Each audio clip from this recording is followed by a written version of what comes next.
Let's go? Tumayo si Ethan at mahinahong sinabi, nakakalungkot na pumanaw na si Ulrich. Siya ay medyo mataas din sa Starling City. Dahil nasa Starling City tayo, dapat tayong magpadala ng pakikiramay. Ang pamilya rin ay nagdadalamati ngayon. Ang labanan sa pagitan ng tatlong pamilya ay natapos na may isang patay at dalawa ang nasugatan, na ikinagulat ng buong Starling City. Pero alam ng lahat na hindi pa tapos ang laban. Sa katunayan, ito ay posibleng simula lamang. Si Ulrich ay patay, habang ang dalawang highly skilled fighters, sina Ian at Cade, ay parehong nasugatan. Ang pamilya rin ay mayroon pa ring isa pang baliw na manlalaban, si Tristan, kaya malamang na hindi siya magtatagal upang makapaghiganti. Ngunit ngayon, ang pamilya rin ay kailangang gawin muna ang isang bagay. Iyon ay magdaos ng libing para kay Ulrich. Maraming tao mula sa iba't ibang antas ng pamumuhay sa Starling City ang dumating upang magpadala ng kanilang pakikiramay. Ang ilan ay mula sa mga legal na lupon, at ang ilan ay mula sa mga ilegal na lupon. Ang pamilyang Ren ay nasa Starling City sa loob ng maraming taon at nakapagtatag ng malaking network ng mga koneksyon. Dahil may nangyaring kasing libingan ng ulo ng pamilya na namamatay, may ilan na natakot na ang pamilya Ren ay hindi mahawakan at maalis ng pamilya Aker at pamilya Drake. Ngunit ang mga nakakaalam ng background ng pamilya Ren ay hindi nag-alala. Pagkatapos ng lahat, ang pamilya Ren sa Starling City ay talagang isang paksayon mula sa kanilang pangunahing pamilya sa Hilaga. Sa ganoong matatag na puno sa likuran nila, paano sila matulak ng kahit sinong ordinaryong tao? Unang busog. Ikalawang busog. Ikatlong busog. Tugon mula sa pamilya. Ang pagdadalamati ay nagpabigat sa damdamin ng isa. Lumuhad sina Sabine at Tristan sa harap ng bulwagan upang yumuko sa lahat ng dumating upang magpadala ng kanilang pakikiramay. Hindi umimik si Tristan. Lumuhad siya sa sahig habang nakayuko ang ulo, ngunit may nakasulat na pagpatay sa buong mukha niya. Gusto niyang maghiganti. Gusto niyang patayin ang lahat sa pamilya Aker at ang pamilya Drake bago magdaos ng libing para kay Ulrich, ngunit tumanggi si Sabine na pumayag. Si Sabine na ngayon ang ulo ng pamilya, kaya siya ang may huling desisyon. Sabine, huwag kang masyadong malungkot, I'm really sorry for your loss, isang matandang lalaki ang lumapit sa magkapatid at napabuntong hininga. Dahil dumating na ang mga bagay-bagay, dapat pareho kayong mag-isip tungkol sa isang exit plan. Nagangat ng ulo si Tristan at galit na tumingin sa kanya. Kabanata 484 na isang exit plan. Ang mga walang paraan ay ang Aker family at ang Drake family. Hindi ang kanyang pamilya. Magsasalita na sana si Tristan nang sumulyap si Sabine sa kanya para pigilan siya sa pagsasalita. Oo nga, Mr. Levy, tama ka. Dapat tayong mag-isip tungkol sa isang exit plan. Tumingin siya sa matandang lalaki sa kanyang harapan at nagtanong, so ano sa palagay mo ang dapat gawin ng pamilya natin ngayon? Tumawag ng tigil, sabi ng matanda na may mapait na ngiti. Kahit anong mangyari, pinakamahalagang manatiling buhay. Kahit na anong pamilya ang tuluyang bumagsak bilang resulta ng tatlong pamilya na nag-aaway, ito ay isang pagkawala sa Starling City. Sabine, kung sa tingin ninyong dalawa ay sapat na ako, matutulungan kitang magmakaawa sa pamilya Aker at sa pamilya Drake. Malamig na ngumiti si Sabine. Pinatay nila ang aking ama at gusto mo ang aking pamilya na makiusap sa kanila. Nagbago ang panahon, umiling si Mr. Levi. Nagpatuloy siya, kung gusto ng pamilyang Ren na ipagpatuloy ang linya ng pamilya. Madugong impyerno. Hindi napigilan ni Tristan. Ngumisi siya at sumigaw sa malakas na boses, "You stupid old fart, you want the Ren family to humble ourselves and plead with them. Anong ulterior motive meron ka? Sabihin mo sa dalawang pamilyang iyon na maghugas ng kanilang leeg at hintayin katayin ko sila. Pupuksin ko silang lahat." Itinaas niya ang kanyang kamao na para bang may ibabash siya, at agad na namutla ang mukha ni Mr. Levi dahil sa takot. Kung sinuntok siya ni Tristan, siguradong patay na siya. Kumalma ka. Kumalma ka. Agad na napatras si Mr. Levi. Namutla ang mukha niya at hindi na siya naglakas loob na magsalita pa. Mabilis siyang tumalikod para umalis. Galit na galit si Tristan. Kung wala siya sa libing ng sarili niyang ama, sinuntok na niya ang matanda hanggang sa mamatay. Mas maraming tao pagkatapos noon ay dumating upang hikayatin ang dalawang magkapatid na sumuko sa pamilya Aker at pamilya Drake upang panatilihing buhay ang kanilang mga sarili. Nagawa ni Sabine na panatilihin itong magkasama at hindi nawala ang kanyang galit kahit na siya ay galit. Pinulot na lang ni Tristan ang kanyang mga bakal na paniki na nakalatag sa gilid, kaya walang nang ahas na magsalita tungkol sa mga ganoong bagay at mabilis na tumakbo. Ang mga taong ito ay hindi naririto upang magpadala ng kanilang pakikiramay. Siyempre, nakikita iyon ni Sabine. Ang mga taong ito ay ipinadala dito upang subukang sirain ang huling depensa ng magkapatid. Ang pamilya Aker at ang pamilya Drake ay talagang mabisyo. Pagkatapos natin sa libing na ito, papatayin ko ang dalawang lumang bagay na iyon at ipaghihiganti ko si tatay. Sabi ni Tristan sa masamang boses. Narito na si Ethan Hunt mula sa Greencliff.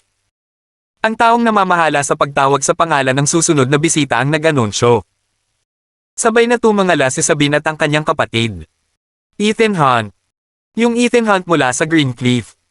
Bakit siya nandito?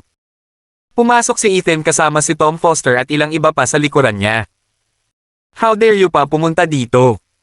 Si Tristan ay umungal ng malakas at halos tumalbog mula sa sahig. Hinawakan niya ang kanyang bakal na paniki at sinugod si Ethan.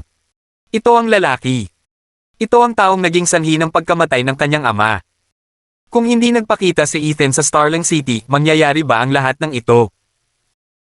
Kahit na hindi direktang pinatay ni Ethan si Ulrich, bahagi pa rin siya ng dahilan. Papatayin kita. Si Tristan ay parang mabangis na hayop habang sumusugod.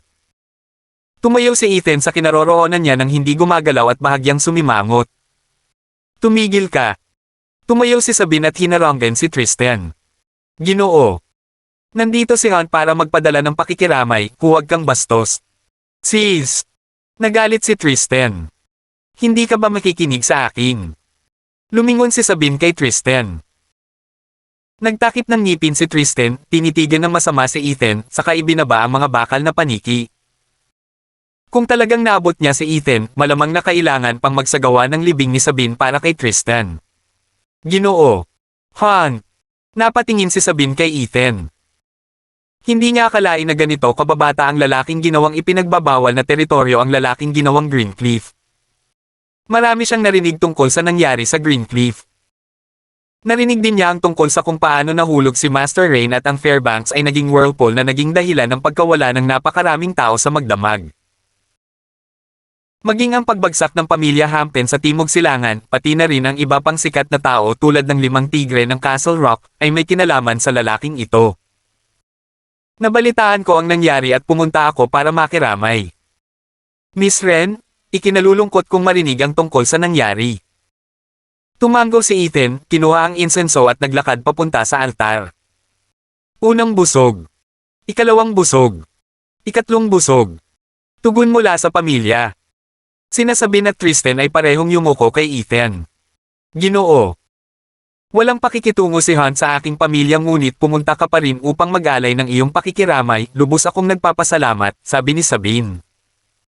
Mangyaring umupo doon para uminom ng tsaa. Walang sinabi si Ethan.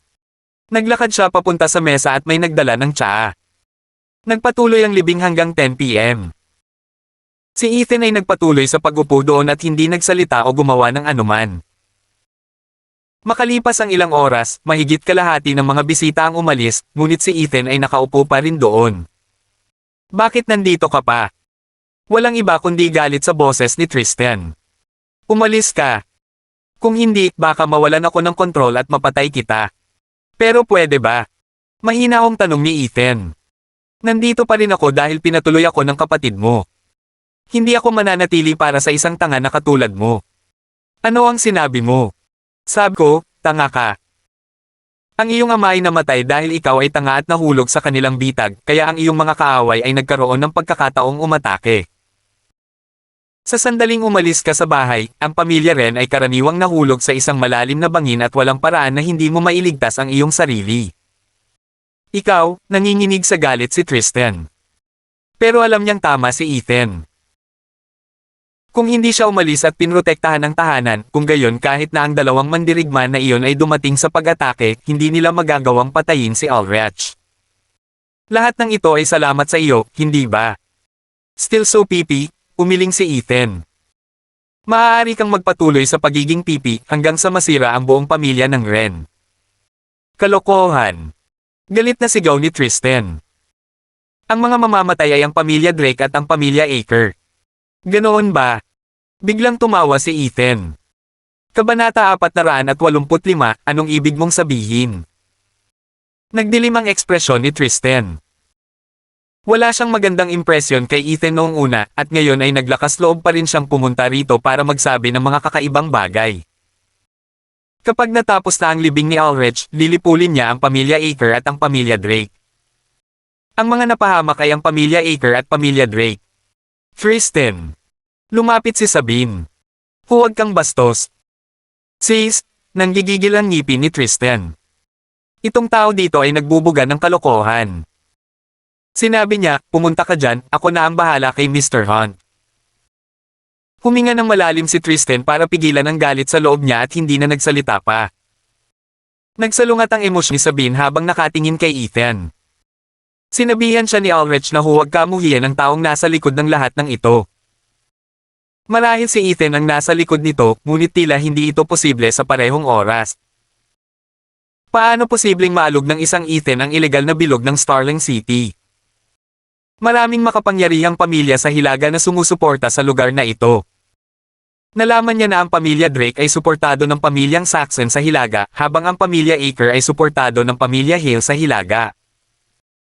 Pareho sa mga pamilyang ito ay itinuturing na mga middle tier na pamilya at sila ay nagkaroon ng napakalaking impluwensya.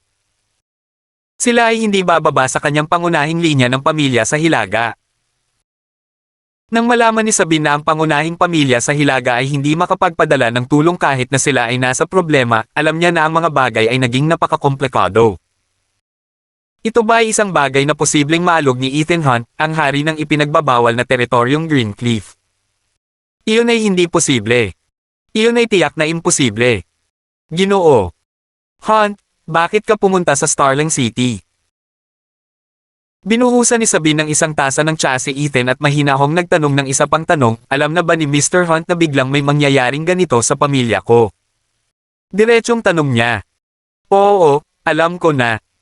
Diretsong sagot ni Ethan. Naningkit ang mga mata ni Sabine. Nakita mo rin ang pagkamatay ng aking ama. Oo, ginawa ko. Kinilig si Sabine at muntik na niyang maibuga ang tsaa sa teapot. Tumingin siya ng diretso kay Ethan at natahimik saglit bago na tanong kung gayon, bakit hindi mo ito pinigilan na mangyari? Agad namang nagsisi si Sabine na nagtanong. Ang tanong na ito ay isang paipong tanong. Si Ethan ay hindi kamag-anak sa kanyang pamilya at ang pagtatanggol sa kanila ay makakasakit kapwa sa pamilya Aker at sa pamilya Drake, pati na rin sa mga makapangyarihang pamilya sa Hilaga na sumusuporta sa kanila. Sino ang handang gawin ang ganoong bagay? Kung magagalit siya sa dalawang malalaking putok sa Hilaga, ang tinatawag na ipinagbabawal na teritoryo ng Greencliff ay mawawala sa isang gabi. Dahil kailangan niyang mamatay, sagot ni Ethan. Naniniwala akong mas alam ito ng iyong ama kaysa sa akin. Hindi na panay ang tingin ni Sabine. Ang mga salita ni Ethan ay katulad ng sinabi sa kanya ni Ulrich bago siya namatay. Kalmado si Ulrich nang sabihin niya kay Sabine kung ano ang gagawin pagkatapos niyang mamatay. Para bang napakatagal niyang hinintay ang araw na ito, at ang pagkamatay ay talagang pagpapalaya para sa kanya. Si Ethan ba ang sinabi niyang hinihintay niya? Ano ang nangyayari? Maraming mga bagay kung saan magsisimula kang mawalan ng pag-asa pagkatapos na makita ito ng labis. At pagkatapos mong mawalan ng pag-asa, gusto mong magbago ang mga bagay. Hindi masyadong naintindihan ni Sabine ang sinabi ni Ethan. Nagpatuloy siya, ngunit ang ilang mga tao ay walang kakayahang baguhin ang mga bagay, o ang ilan ay walang lakas ng loob na magbago. Ang ilan ay hindi nang ahas na subukang baguhin ang mga bagay. Ang tatay mo ay may tapang ngunit walang kakayahan. Sinusubukan mo bang sabihin na kinailangan ng aking ama na gamitin ang kanyang sariling kamatayan para baguhin ang anumang sinasabi mo? May kakaibang ngiti sa labi si Sabine. Pero kiramdam niya ay tama ang sagot niya. Hindi niya alam kung ano ang sinasabi ni Ethan, ngunit bigla rin niyang naramdaman na naiintindihan niya ang lahat. Pakiramdam niya ay nahulog siya sa isang napakalaking whirlpool. Maraming pares ng mata ang nakatitig sa kanya. Kung medyo pabaya lang siya, that would mean the end of her. Ganoon siguro ang pakiramdam ng kanyang ama bilang padre de pamilya. Sulit ang sakripisyo ng iyong ama. Biglang naramdaman ni Sabine na hindi niya mabasa si Ethan. Para siyang makapal na fog at walang nakakakita dito ng malinaw. Imposibleng makita kung sino talaga siya. Kung gayon ay pumunta ka sa bahay ng Ren ngayong gabi. Siyempre dahil may hinihintay ako. Sino ang hinihintay? Malapit na sila. Kabanata 486 samantala. Sa bahay ni Aker. Nandito rin ang mga miyembro ng pamilya Drake. Ang pinuno ng pamilya Drake, si Charles, pati na rin si Ian, ay nakaupo na ngayon sa sala ng Aker House. Nakaupo sa pinakamahalagang posisyon sa silid ang pinuno ng pamilya Aker, si Timothy, pati na rin si Cade. Ang dalawang pamilya ay nakikipagkompetensya sa isa't isa sa loob ng maraming taon. Hanggang ngayon, magkaaway pa rin sila, pero nakaya nilang maupo sa iisang lugar. Iyon ay dahil mayroon silang mas mahalaga sa kamay ngayon. Dahil pareho silang naghahangad, maaari rin silang magtulungan pansamantala. Ang mensahe mula sa hilaga ay napakalinaw, sabi ni Timothy. Pagkatapos nating maalis ang pamilya Ren, pwede nang makipaglaban ang pamilya Drake at ang pamilya ko. Nasa rules yan. Walang sino man ang maaaring hamanin ang mga patakaran, sagot ni Charles. Ang sino mang gustong lumabag sa mga patakaran ay mamamatay. Pareho silang lumingon kay Mr. Levi na nakatayo rin sa sala at magalang na pinagsalikop ang kanilang mga kamay para batiin siya. Tumanggi silang sumuko, sabi ni Mr. Levi. Sinabi ni Tristan na kapag tapos na ang libing, darating siya para patayin kayong lahat. Humph! Iniisip ng batang ito na kaya niyang gawin ito, malamig na sambit ni Ian. Nakuha nila si Mr. Levi at ang iba pa na subukang hikayatin ang magkapatid na Ren upang manhid ang kanilang pag-iisip. Walang paraan na papayagan nilang mabuhay ang pamilya Ren. Hindi lang ang pamilyang Ren sa Starling City, ang pamilyang Ren sa Hilaga ay kailangang pumunta din. Magsimula tayo, ibinigay ni Timothy ang mga tagubilin at 3 figure ang lumitaw. Ang bawat isa sa kanila ay kahanga-hanga sa paraan at napakalakas sa kakayahan. Let's begin, ganoon din ang sinabi ni Charles at may lumitaw din na 3 figure sa gilid niya. Ito ang mga napakahusay na mandirigma na itinatago ng kanilang mga pamilya sa lahat ng oras na ito. Pareho nilang inilabas ang kanilang mga trump card.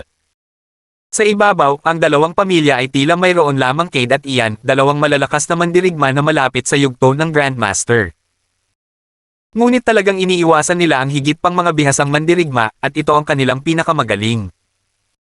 Dahil patay na ang pinakamakapangyarihan sa pamilyang Ren, si Ulrich, kung gayon sino pa ang makakapigil sa kanila. Hayaan ang pamilya Ren na mawala sa Starling City ng tuluyan.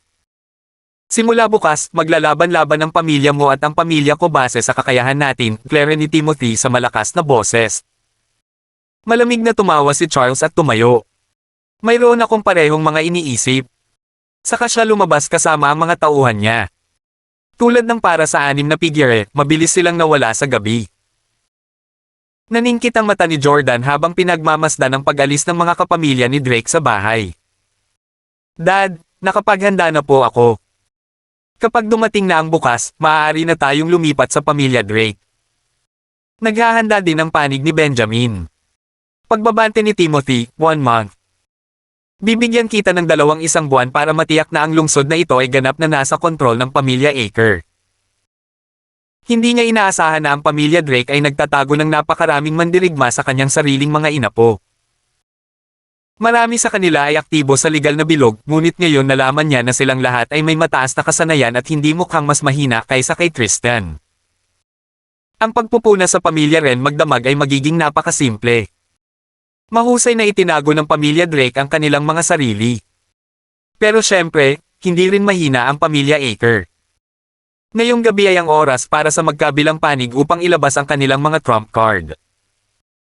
Nang dumating ang susunod na araw, oras na para sa isang mas matinding labanan. Ang Starling City ay nakatakdang mahulog sa kontrol ng kanyang pamilya. Kasabay nito, gabi na ngayon, ngunit bukas pa rin ang mga ilaw sa bahay ng Ren. Umupo si Sabine sa mesa at baka sa mukha niya ang pagkadismaya. Ano ang sinabi mo? May darating na naman ba? Hindi siya makapaniwala. Hindi ba't sina Ian at Cade lang ang kanilang pinakamagaling na manlalaban? Mayroon talagang higit pa. Ngunit nang naisip niya kung paano na itago ng husto ng kanyang ama ang kanyang sarili, hindi nakakapagtaka kung ang dalawang pamilyang iyon ay nagtago rin ng mas mahuhusay na manlalaban. Nandito sila. Kinuha ni Ethan ang kanyang tasa nang hindi man lang tumitingin. Kaagad pagkatapos niyang sabihin iyon, may ilang bangkay na agad na lumilipad. Kabanata 487 mayroong tatlong pagsabog habang lumilipad ang tatlo sa mga tauhan ng pamilya Ren at namatay sa lugar. Sino te? Umungol si Tristan at sumugod ang isang malaking grupo ng mga lalaki. Ang lakas ng loob ng sino man na gumawa ng gulo sa isang libing. Mahigpit na hinawakan ni Tristan ang kanyang bakal na paniki, at oras na para tuluyang ilabas ang galit na pinigilan niya sa kanyang puso. May nakita siyang 6 na figure na pumasok mula sa pinto at marahas na nanliit ang kanyang mga mata. Kayo pala. Sa 6 na nasa harap niya, 3 sa kanila ay mula sa pamilya Aker at 3 ay mula sa pamilya Drake. Medyo pamilyar siya sa kanilang lahat at ilang beses na talaga siyang nakilala. Ang 3 mula sa pamilya Aker ay pawang mga anak ni Cade. Hindi sila kailanman nagpakita ng anumang palatandaan ng pagsasanay ng anumang martial arts at aktibo lamang sila sa ligal na bilog. Hindi alam ni Tristan na sila ay sinanay at lahat sila ay napakahusay. Ang 3 mula sa pamilya Drake ay mga anak ni Charles, ang mga nakatatandang kapatid ni Tyler. Napaka-aktibo din nila sa ligal na bilog at talagang may mataas na katayuan sa ligal na bilog. Hindi akalain ni Tristan na nagawa nilang itago ng husto ang tunay nilang kakayahan. Tama iyan. Ngayong gabi, magkapit kamay tayo para lipulin ang pamilyang Ren. Naikuyom ng panganay na anak ng pamilya Drake na si Adam ang kanyang mga kamao at malakas na pumutok ang mga buko. Palagi kong naririnig ang tungkol sa kung paano ka nagsanay ng husto at ang iyong lakas ay walang kapantay. Sinasabi na sa mga susunod na henerasyon sa Starling City, ikaw ang pinakamakapangyarihan. Sa palagay ko hindi na iyon magiging totoo pagkatapos ng gabing ito. Akin ang buhay ng taong ito, sabi ng mga miyembro ng pamilyang Aker. Papatayin natin ang lalaking ito. Nagsama-sama ang lahat mula sa pamilya Ren. Mayroong halos 100 sa kanila at ito ang pinakamahusay na mayroon si Sabine. Bukod sa humigit kumulang 12 ng mga mahusay na mandirigma, ang iba ay hindi rin masama sa kanilang sarili. Inayos na niya na nakastandby ang mga tauhan niya dahil natatakot siyang may mangyari sa libing. Hindi man siya makapaniwalang nangyayari talaga ito, ang puso niya ay tumibok ng malakas ngayon. Alam mo bang darating sila? Tumingin siya kay Ethan na parang hindi makapaniwala.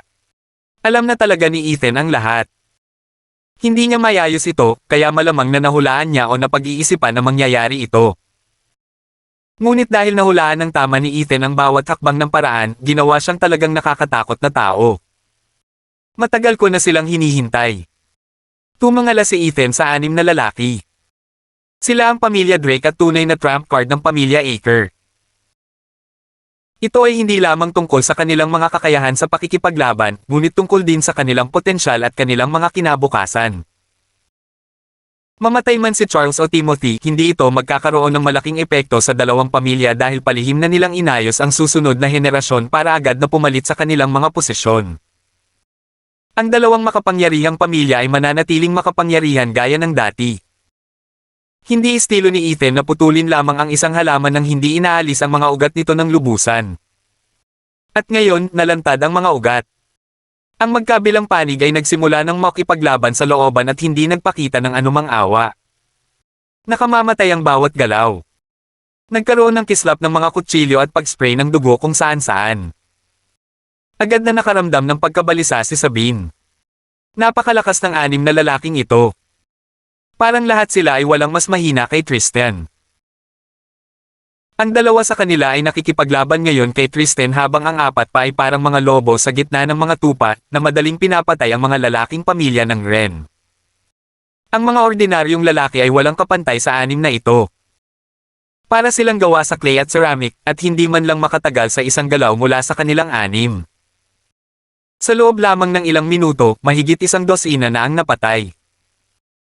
May dugo kung saan-saan, at isang putol na paa ang damapo sa harap ni Sabine.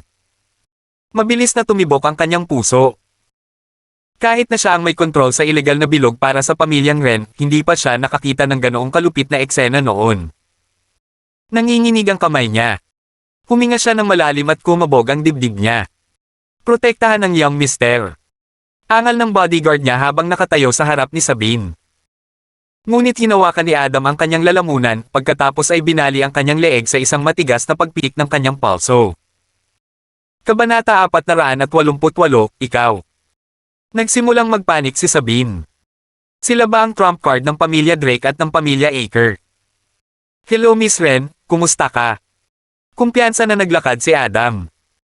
Tumangala siya at napansin niyang umiinom pa rin ng tsaa si Ethan at hindi siya pinansin. Kumunat ang noo ni Adam. Hindi ko akalain na may bisita ka pa pala. Sinulyapan siya ni Ethan at hindi nagsalita. Mabilis na tumibok ang puso ni Sabine nang lumingon siya kay Ethan. Wala ka bang gagawin? Bakit ako dapat? Sagot ni Ethan. Hindi pa siya pumupunta para makiusap sa akin. Napatingin siya kay Tristan na natatalo. Tumawa ng malakas at mapanlate si Adam sa mga salitang ito. Iyon ay isang matalinong desisyon. Hindi ito isang bagay na maaari mong gawin sa simula pa lang. Maglalakas loob ba itong si Ethan na makialam sa mga usapin ng pamilya Drake?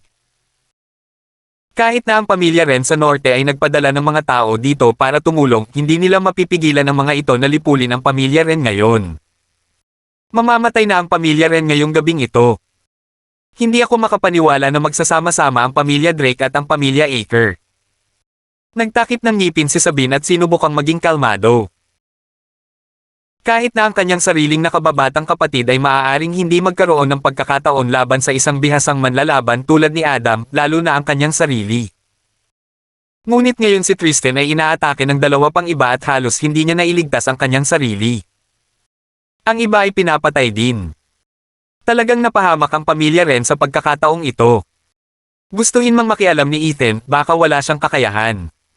Napakalakas ng anim na ito. Ang mga bakal na paniki ni Tristan ay pinalipad. Itinaas niya ang kanyang mga kamao at nagsimulang umahan patungo sa dalawang umaatake sa kanya. Nang makita niyang papalapit si Adam kay Sabine, sinigawan niya ito, kung maglakas loob kang saktan ang kapatid ko, papatayin kita. Nagpupumiglas siyang makalapit sa kapatid, ngunit hinarang siya ng dalawang inaaway niya. Ito ay sapat na mahirap upang manatiling buhay. Mayroon talagang anim na napakalakas na mandirigma bukod sa dalawang matandang iyon. Ho, tulad ng sinabi ko, ngayong gabi, walang sinuman sa mga miyembro ng pamilyang Ren ang makakatakas. Pinaikit ni Adam ang kanyang mga mata at tinitigan si Sabine. Gusto mo bang gawin mo ito sa iyong sarili o gusto mong ihatid kita sa iyong paraan? Mabagal siyang naglakad palapit kay Sabine at hindi na pinansin si Ethan na nakaupo roon. Para sa kanya, selyado na ang kapalaran ng pamilya Ren at kahit ang Diyos ay hindi ito mababago. Naglabas si Sabine ng kutsilyo sa bewang niya at biglang sumugod kay Adam. Mamatay. May determinasyon sa kanyang mga mata.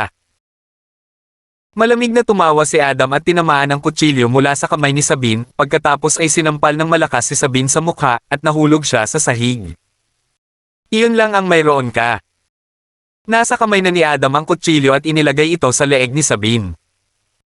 Ang talo may kumikinang sa liwanag at si Sabine ay hindi nang ahas na kumilos. Kung bamaling ang pulso ni Adam sa kanyang leeg, tiyak na mamamatay siya. Itigil mo yan. Namumula ang mga mata ni Tristan at kumuha siya ng ilang suntok. Tinadtad na rin siya sa likod at dumudugo ng husto ang sugat niya.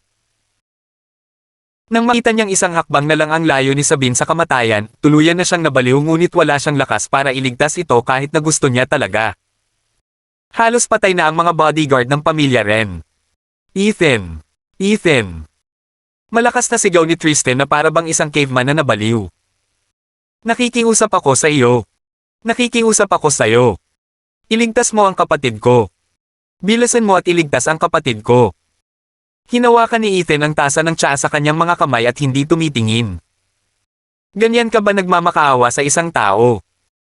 Sinuntok ni Tristan ang dalawang lalaking nasa harapan niya pero hindi niya itinuloy ang pag-atake sa kanila. Sa halip, bigla siyang tumalikod para harapin si Ethan at napaluhod. Iligtas mo ang kapatid ko. Kabanata 489 na dalawang paa ang dumapo sa dibdib ni Tristan at pinalipad siya at bumagsak ng malakas sa sahig. Dahil siya ay nakaluhod, ang kanyang mga karibal ay hindi mawawala ang pagkakataong ito. Magmakaawa sa kanya. Ano ba siya? Walang makakapidyo sa atin na patayin sila. Malakas ang tawa nilang anim. Ang mga mandirigma mula sa magkabilang pamilya ay nakikipagkompetensya pa rin upang makita kung sino ang pumatay ng mas maraming tao. Nakahandusay si Tristan sa sahig at samuka ng puno ng dugo. Wala siyang pakialam sa mga sugat niya at wala siyang pakialam kung mamatay siya. Pero ayaw niyang may mangyari sa kapatid niya. Ethan. Iligtas mo ang kapatid ko. Pilit siyang bumangon, saka muling lumuhad kay Ethan. Gagamitin ko ang buhay ko bilang kapalit. Pulang-pula ang mga mata ni Sabine. Hindi. Huwag. Pinagmasdan niyang muli ang dalawang lalaki patungo kay Tristan at hinihiling na sana ay mamatay na siya ngayon para hindi niya kalagkarin ang kanyang kapatid na kasama niya. Walang makakapagligtas sa inyong dalawa. Napatingin si Adam kay Ethan. Hindi ako makapaniwala na kayong dalawa ay tanga para isipin na may gagawin. Ang pinipiling gawin ang tama sa tamang panahon ay isang matalinong tao. Sigurado akong naiintindihan mo iyon. Ang kanyang mga salita ay may babala at banta. Humigop ng tsaa si Ethan, marahang ibinaba ang tasa, saka mahinang ngumiti.